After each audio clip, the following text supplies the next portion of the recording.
Hello my dear students. તો આજે આપણે ઇનડાયરેક્ટ સ્પીચની અંદર આવતું અંતિમ પ્રકારના વાક્ય વિશે ભણવા જઈ રહ્યા છીએ, જેનું નામ છે ઓપ્ટેટિવ સેન્ટેન્સીસ, જેને આપણે ગુજરાતીની અંદર કહી શકીએ શુભેચ્છા દર્શક વાક્યો. તો સૌથી પહેલાં શુભેચ્છા દર્શક વાક્યોમાં એક કોમન રિપોર્ટિંગ વર્બ વપરાય છે, જેને આપણે વિશ્ડ અથવા પ્રેડ વડે દર્શાવી શકીએ છીએ.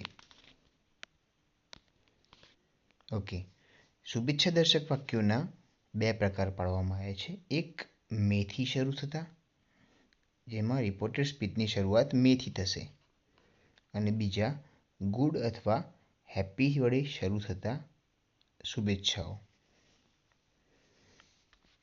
તો બંને માટે વાક્યમાં અલગ ફેરફાર જોવા મળે છે, જેમાંથી પહેલી વાત કરીએ કે ભાઈ મેથી શરૂ થતા વાક્યમાં રિપોર્ટિંગ વર્બ તો આ જ રહેશે, પરંતુ સંયોજક તરીકે થશે ધેટ.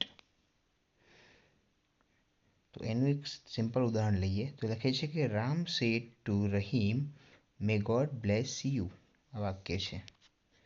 તો આપણે પહેલાં લખી શકીએ કે રામ પ્રેડ રહીમ, સંયોજક તરીકે મેં વાપર્યું ધેટ. હવે જે આ મે ગોડ છે એને વિધાન વાક્ય બનાવવા માટે મારે ગોડ મે એવું કરવું પડશે. તો એ ગોડ આવી ગયું, મેનું મેં કર્યું માઇટ, જે ફેરફાર આપણે કરીએ છીએ. બ્લેસ અને યુ એટલે એ કર્મ વિભક્તિ છે, રહીમ પ્રમાણે બદલાશે, થશે હિમ. આની અંદર પણ શુભેચ્છા દર્શક વાક્યોને પણ વિધાન વાક્ય બનાવવા માટે જે સબ્જેક્ટ છે આગળ લાવવામાં આવે છે, અને શુભેચ્છાવાળા જે ઓક્ઝિલરી છે મોડલ એને પાછળ લઈ જવામાં આવે છે.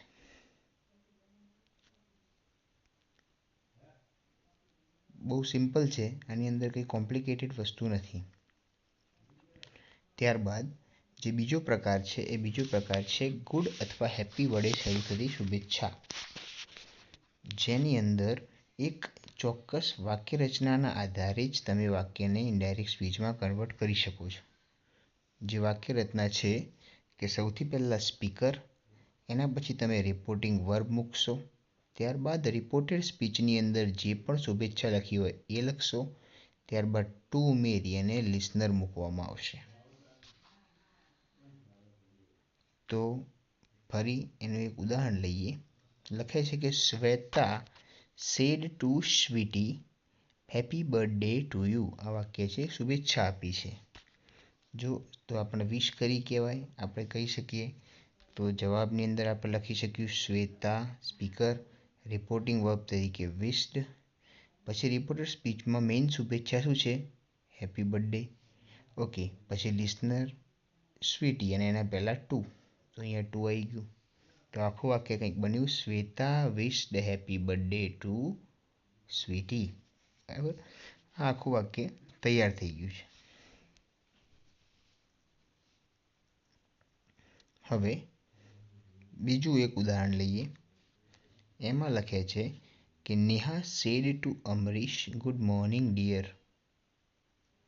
આ વાક્યને એ વાક્ય રચના પ્રમાણે આપણે ગોઠવીએ તો કંઈક એમ થાય કે ભાઈ નેહા સબ્જેક્ટ સ્પીકર છે, ભાઈ રિપોર્ટિંગ વર્બ તરીકે વિશ્ડ વાપર્યું, પછી રિપોર્ટેડ સ્પીચની અંદર જે શુભેચ્છા છે ગુડ મોર્નિંગ છે, ત્યારબાદ અમરીશ લિસનર છે અને પહેલાં મેં લગાવ્યું ટુ. તો આખું વાક્ય શું બન્યું કે Neha wished good morning to Amrish. એ રીતે ત્રીજું વાક્ય છે કે Megha said Jeet, wish you many many happy returns of the day. આમાં પણ શુભેચ્છા છે. એ જ નિયમના આધારે તમે વાક્ય રચના પ્રમાણે જશો તો તમને કંઈક આવું વાક્ય છેલ્લે મળશે કે Megha wished many many happy returns of the day to Jeet. વધારાના શબ્દો જેમ કે અહીંયા વિશ યુ છે મેં કાઢ્યું છે, અહીંયા મેં ડિયર કાઢ્યું છે, અહીંયા મેં ટુ યુ કાઢ્યું છે. કેમ? તો એનો સમાવેશ, જેમ કે અહીંયા પહેલાં વાક્ય ટુ યુ છે તો એ સ્વીટી માટે વપરાવાનું છે, એટલે પાછળ સ્વીટી આવવાનું જ છે, એટલે મેં કાઢી નાખ્યું. બીજું ડિયર અમરીશ માટે વપરાયું છે, અમરીશ પાછળ આવવાનું છે એટલે કાઢી નાખ્યું છે. અહીંયા વિશ યુ કાઢ્યું મેં, તો વિશ્ડ રિપોર્ટિંગ વર્બમાં આવી ગયું.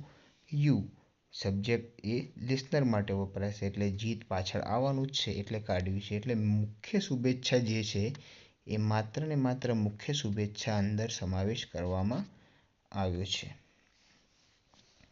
તો આ હતું શુભેચ્છા દર્શક વાક્યોને કેવી રીતે ઇનડાયરેક્ટ સ્પીચની અંદર ફેરવી શકાય. હવે આપણો મુખ્ય મુદ્દો ચાલુ થાય છે. ભાઈ ડાયરેક્ટ સ્પીચના ડાયલોગને ઇનડાયરેક્ટ સ્પીચની અંદર ફેરફાર કરવાના કેટલાક નિયમો જે છે એ નિયમો વિશે શીખવાનું છે. તો એના કેટલાક નિયમ છે, જેમાંથી નિયમ નંબર 1 છે એ દરેકે ધ્યાનથી સાંભળવાનું, પછી નોટબુકમાં લખી લેવાનું, ત્યારબાદ જ ડાયલોગની પ્રેક્ટિસ આપણે કરીશું. લખે છે કે લખે છે નંબર 1, IS એટલે ઇનડાયરેક્ટ સ્પીચના ડાયલોગને એક સળંગ ફકરામાં જ લખવું. ડાયલોગમાં 4-5 વાક્યો આપેલા હશે. એ 4-5 વાક્યોની વાક્ય રચના જેવી તમે ફેરવશો નિયમ પ્રમાણે, પણ એક વાક્ય પૂરું થાય પછી લાઈન છોડવાની નહીં, પરંતુ એક સળંગ ફકરામાં જ આખી ઇનડાયરેક્ટ સ્પીચ પૂરી કરવી એ સૌથી વધારે અગત્યનું છે. પોઈન્ટ પાડીને લખેલું હશે એના માર્ક્સ મળતા નથી. તો પહેલો નિયમ યાદ રાખવાનો ખાસ. નિયમ નંબર 2 કહે છે કે જો એક સંવાદમાં એક કરતાં વધારે વિધાન વાક્યો આપેલા હોય તો બીજા વાક્યના રિપોર્ટિંગ વર્બ તરીકે એન્ડ એડેડ ધેટ વાપરવું.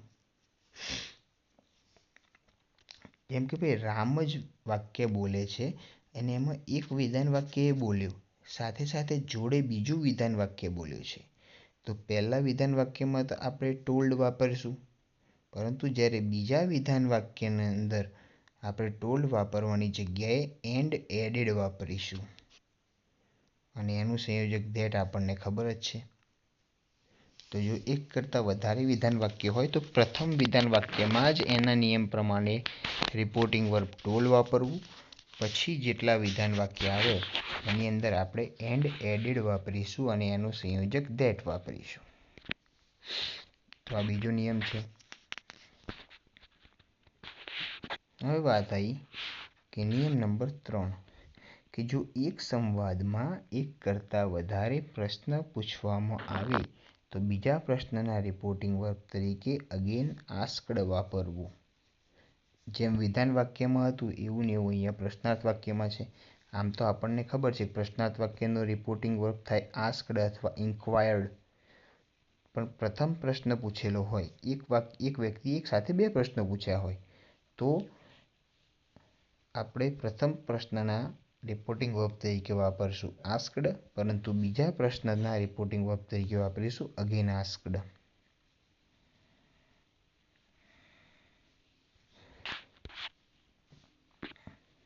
એ જ રીતે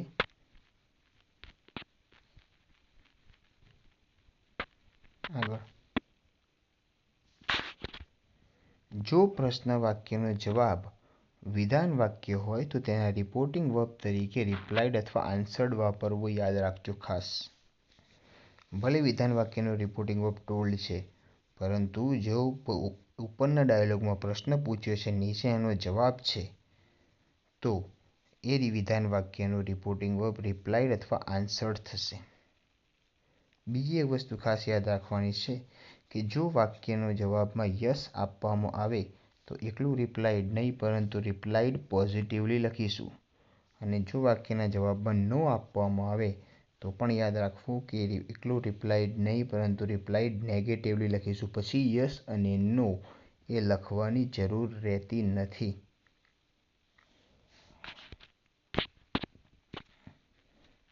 ત્યારબાદ નિયમ નંબર 5 જે છે એ નિયમ નંબર 5 કહે છે કે ભાઈ ઇનડાયરેક્ટ સ્પીચમાં ફકરામાં અધૂરા વિધાન વાક્યો અથવા તો કોઈ પણ પ્રકારના અધૂરા વાક્યને સંપૂર્ણ કરીને જ લખવામાં આવે છે.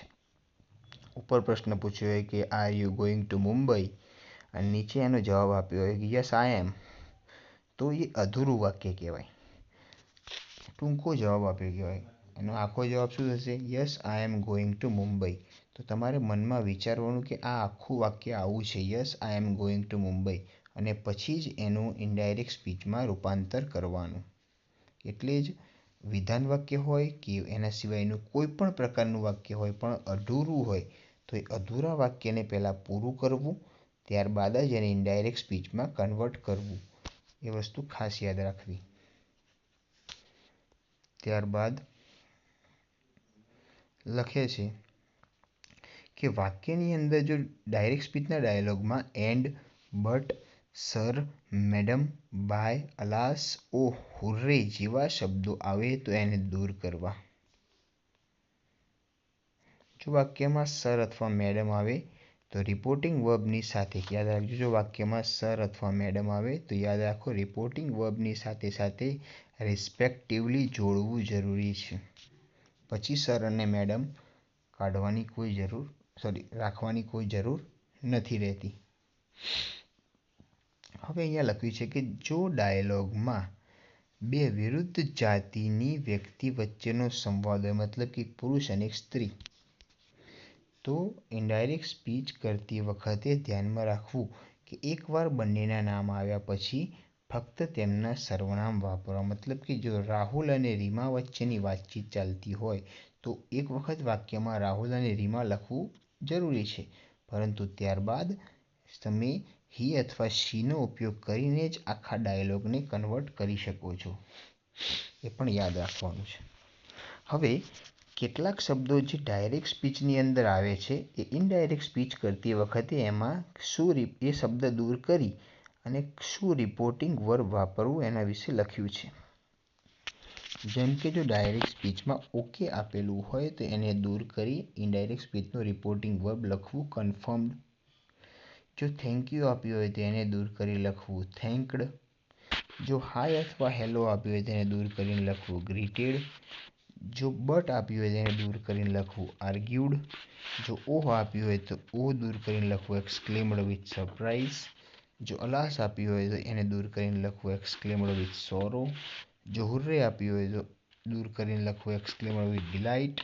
ઉપ્સ આપ્યું હોય તો દૂર કરીને લખવું એક્સક્લેમ્ડ વિથ સોરો. ઓલરાઇટ આપ્યું હોય તો એને દૂર કરીને લખીશું અગ્રીડ. વેલકમ આપ્યું હોય તો લખીશું વેલકમ્ડ. જો કોઈને તમે ઇન્વાઇટ કરવાવાળું વાક્ય બોલતા હોય તો એ વખત તમે લખી શકો છો ઇન્વાઇટેડ. માહિતી આપતા હોય તો લખી શકો છો ઇન્ફોર્મ્ડ. જો વાક્યમાં કોંગ્રેસ શબ્દ હોય તેને દૂર કરીને લખી શકો કોંગ્રેચ્યુલેટેડ. જો વાક્યમાં વાવ હોય તેને દૂર કરીને તમે લખી શકો છો એક્સક્લેમ્ડ વિથ પ્રેઝ. બરાબર. તો આ શબ્દોને પણ એક વખત કંઠસ્થ કરી લેવા માટે સૂચના આપવામાં આવે છે અહીંયાથી. હવે આપણે એક ડાયલોગની ચર્ચા કરીએ છીએ કે જે ડાયલોગ તમને પૂછાય છે.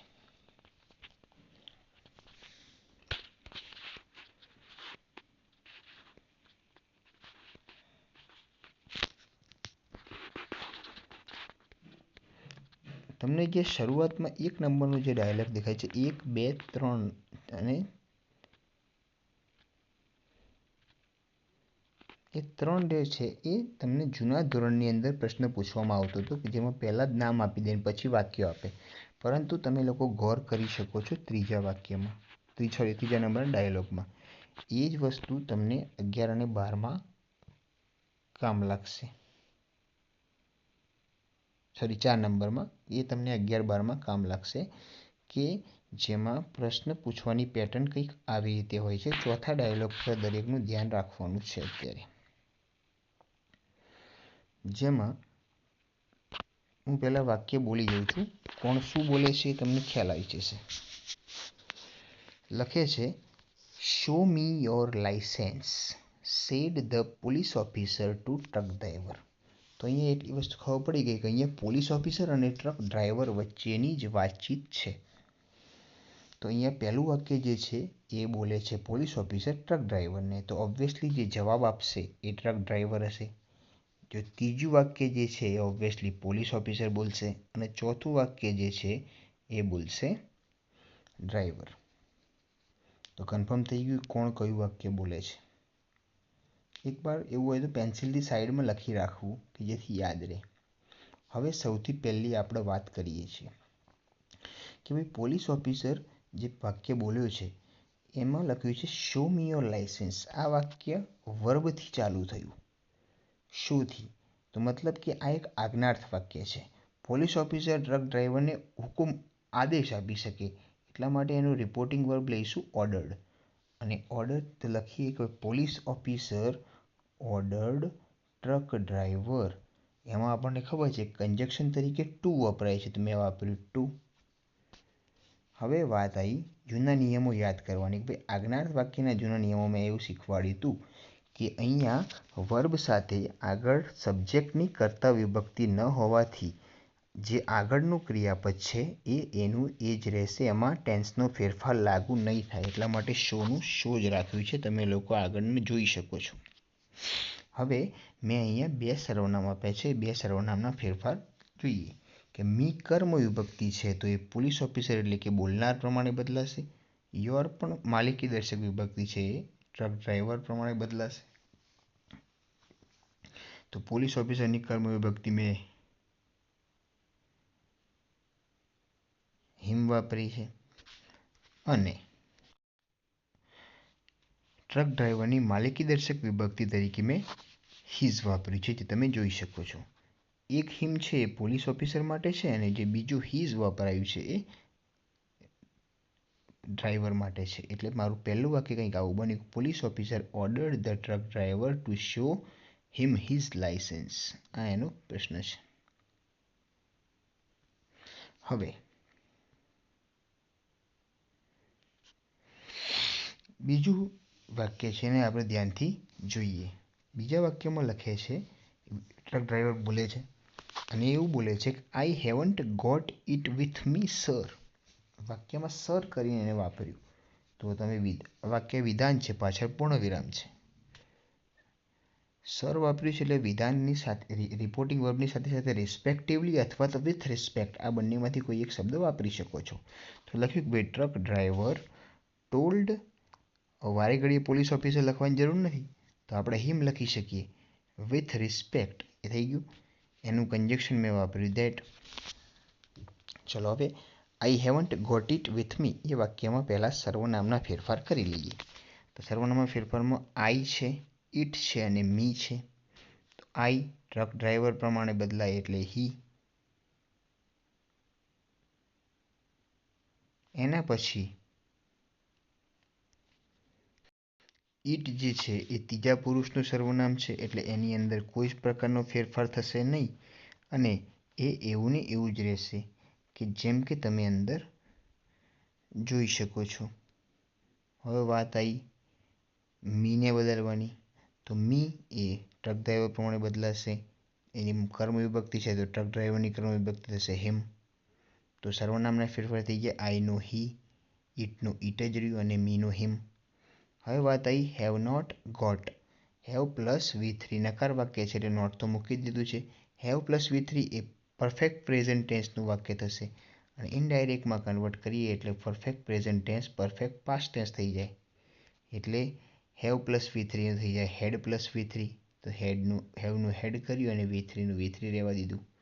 તો મારું જે બીજું વાક્ય બન્યું એ કંઈક આવું બન્યું કે truck driver told him with respect that he had not got it with him.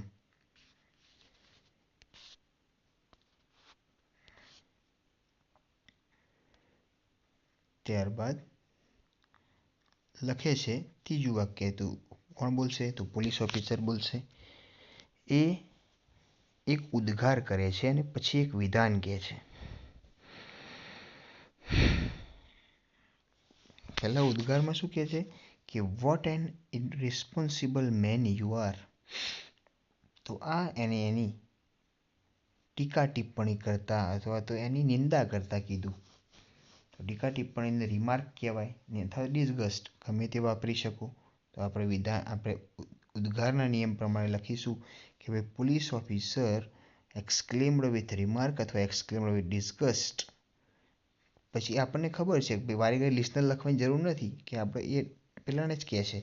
લખવું હોય તો લખી શકો છો કે ટુ ધ ટ્રક ડ્રાઈવર, ના લખો તો ચાલશે. એના કન્જેક્શન તરીકે લખી શકાય ધેટ.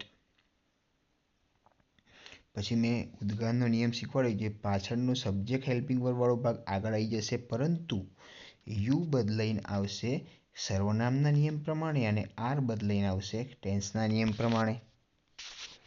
તો એની વાત કરીએ કે યુ આગળ આવશે તો એ સાંભળનાર વાક્યનો ટ્રક ડ્રાઈવર હતો તો એના પ્રમાણે બદલાઈને આવશે હી, અને આર બદલાઈને આવશે હી સાથે વોઝ ઇઝેમાંનું વોઝ વેર થાય, પણ હી સાથે આપણે વાપરીએ છીએ વોઝ, તો યુ આરનું મેં કર્યું અહીંયા હી વોઝ. પછી વાક્યમાં વેરી અથવા રિયલી જેવો શબ્દ વાપરીએ.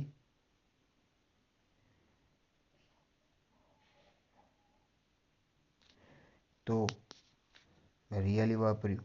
પછી એન ઇનરિસ્પોન્સિબલ મેન, તો એનું ઇનરિસ્પોન્સિબલ મેન એબ્સ્ટ્રેક્ટ નાઉન જે હતું એનું એ જ રહેવા દીધું.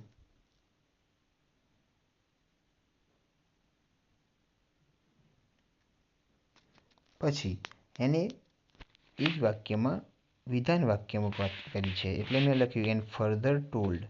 બરાબર, ભાઈ વારે ઘડીએ લિસનર સ્પીકર લખવાની જરૂર નથી. એમ લિસનરનું નામ લખ્યું કે ભાઈ ફર્ધર ટોલ્ડ હિમ, અથવા તો એમ લખી શકે એન્ડ ટોલ્ડ હિમ, એકલો લખો તો બી ચાલો. અને એના સંયોજક તરીકે વાપર્યું ધેટ. વાક્ય હતું you have to pay the fine. You truck driver માટે એટલે કે હી, હેવ ટુનું અહીંયા મેં કર્યું હેડ ટુ, પે ધ ફાઇન તો એનો એ જ ભાગ રહેશે. તો આ હતું મારું ત્રીજું વાક્ય જે મેં બે વાક્યો પ્રમાણે બદલ્યું છે. એમાંથી એક છે કે ભાઈ police officer exclaimed with remark to the truck driver that he was really an irresponsible man. અથવા તમે જો વાક્યમાં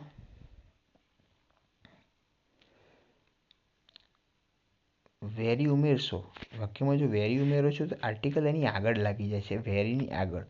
પણ જો અહીંયા વેરી વાપરીએ તો અહીંયા એન લાગશે નહીં, એ લાગશે. પણ આપણે વાક્યમાં એ નથી જરૂર, આપણે વાક્યમાં એન લગાવવાનું છે. તો એ વખતે કમ્પલસરી રિયલી જ વાપરી શકીશું, તો કેમ કે રિયલી પછી આર્ટિકલ મૂકી શકાય છે, પણ વેરી સાથે આર્ટિકલ, વેરી પછી આર્ટિકલ નહીં પરંતુ વેરીને આગળ આર્ટિકલ મૂકવું પડે છે. ઓકે, એનું ખાસ ધ્યાન રાખજો.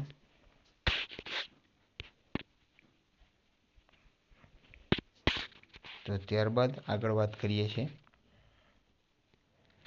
એમાં લખ્યું છે કે એ છેલ્લું વાક્ય છે, ઉપર પોલીસ ઓફિસર બોલે તો નીચે ટ્રક ડ્રાઈવર બોલશે. એમાં લખે છે પ્લીઝ ફોરગીવ મી, અને પછી છે I shall keep it with મી. તો એનું પ્લીઝ ફોરગીવ મી આપણે જોઈ શકીએ છીએ આજ્ઞાર્થ વાક્ય. તો આજ્ઞાર્થ વાક્યમાં પ્લીઝ આપી છે એટલે આપણે લખીશું રિક્વેસ્ટેડ. તો the truck driver requested police officer, અથવા તો હિમ લખો તો ચાલશે. આપણને ખબર છે સંયોજક ટુ વાપરીશું. કાળામાં બદલાતો નથી. કેમ નથી બદલાતો? હું વારે ઘડીએ બોલતો જ આવ્યો છું. એટલે ફોરગીવનું ફોરગીવ. મીનું આપણે ડ્રાઈવર માટે વાપરીશું હિમ, કર્મ વિભક્તિ છે એટલે હિમ. પછી જે બીજું વાક્ય આવ્યું એ છે I shall keep it with me. એ એને વિધાન વાક્યમાં જ કીધું છે, અને એટલા માટે એમાં લખ્યું છે કે એન્ડ વિધાન વાક્ય માટે ટોલ્ડ ધેટ લખ્યું છે, અથવા ટોલ્ડ હિમ ધેટ એ પણ લખવું. તમે લિસ્ટનર યુઝ કરો જે ઉપર મેં યુઝ કર્યું છે આ ફર્ધર ટોલ્ડ હિમવાળામાં તો બી ચાલે, ના યુઝ કરો તો બી ચાલો. બધા વાક્યમાં સ્પીકર લિસ્ટનર લખો તો બી ચાલશે, અથવા તો બધા વાક્યમાં કોઈ બી એક લખો તો બી ચાલશે. મોટાભાગે સ્પીકર લખવું જરૂરી હોય છે, ત્યાંથી સમજણ પડે પેપર ચેકરને. લખે છે કે and told that I shall, આઈનું બદલાશે હી પોલીસ ટ્રક ડ્રાઈવર માટે. Will plus will shall plus V1, તો આપણે એનું કરીએ છીએ વુડ પ્લસ V1, તો વુડ કીપ થઈ ગયું. ઇટ ત્રીજો પુરુષ છે એટલે બદલાશે નહીં. વિથ છે એનું કશું ના થાય, પરંતુ મી છે એ કર્મ વિભક્તિ ટ્રક ડ્રાઈવરની, તો થશે અહીંયા હિમ. તો એ જ ભાગ બન્યો એમાં છે and told him that he would keep it with him. તો આટલી સંપૂર્ણ ગહન તૈયારી કર્યા પછી જ આપણે આવા પ્રકારના ડાયલોગને બનાવી શકીએ છીએ અને ખાસ આપણે ધ્યાન રાખીશું. બીજા બધા ડાયલોગ્સ મેં પહેલાં નામ અને પછી વાક્ય એવા ડાયલોગ એટલા માટે મૂક્યા છે કે આવા જ ડાયલોગને કન્વર્ટ કરી દીધા હોય. બધામાં નામ ના લખ્યું હોય, કોઈ પહેલા વાક્યમાં નામ લખી અને તમને મૂકી દે તો બાકીને જાતે બનાવી શકાય. તો આ ઉદાહરણ માટે છે. જેટલા પણ ડાયલોગ તમને આપવામાં આવે છે બધા ઉદાહરણ માટે છે. બરાબર છે? તો એનું પણ તમે લોકો ખાસ ધ્યાન રાખજો. તો હજુ બીજા ડાયલોગની તમારે જો પ્રેક્ટિસ કરવી હોય તો તમને આની પીડીએફના જે કેટલાક એક્ઝામ્પલ છે એ તમને મોકલીશું અને ત્યારબાદ તમે એની તૈયારી કરી શકો છો. તો આજે જે આપણે આ ટૉપિક પૂરો કર્યો છે ઇનડાયરેક્ટ સ્પીચ છે, તો એની સંપૂર્ણ તૈયારી તમારા કરી દેવી જોઈએ કે જે આપણા બોર્ડના 3 માર્ક્સને કવર કરી નાખશે. એના પછી આપણે ફંક્શન આઈડેન્ટિફિકેશન નામનો ટૉપિક ચાલુ કરવાના છીએ કે જે બોર્ડની અંદર સૌથી વધારે પડતો ભાગ ભજવે છે, એ સૌથી વધારે માર્ક્સ કવર કરે છે. તો આપણે નેક્સ્ટ લેક્ચરથી નેક્સ્ટ વીકથી એની વાત કરતા રહીશું. તો આ લેક્ચરમાં માત્ર આટલું જ. આશા છે કે તમને બધાને સમજણ પડી હશે. જો કોઈ પણ પ્રકારના વાક્યમાં એના નિયમો કે ડાયલોગમાં ક્વેરી જણાય તો મને કોલ કરી શકો છો. આ પેજમાં પણ તમને મારો મોબાઈલ નંબર દેખાશે. મને કોલ અથવા મેસેજ કરી અને પૂછી શકો છો. તમને સંતોષકારક જવાબ અહીંયાથી મળશે. તો thank you so much and good bye.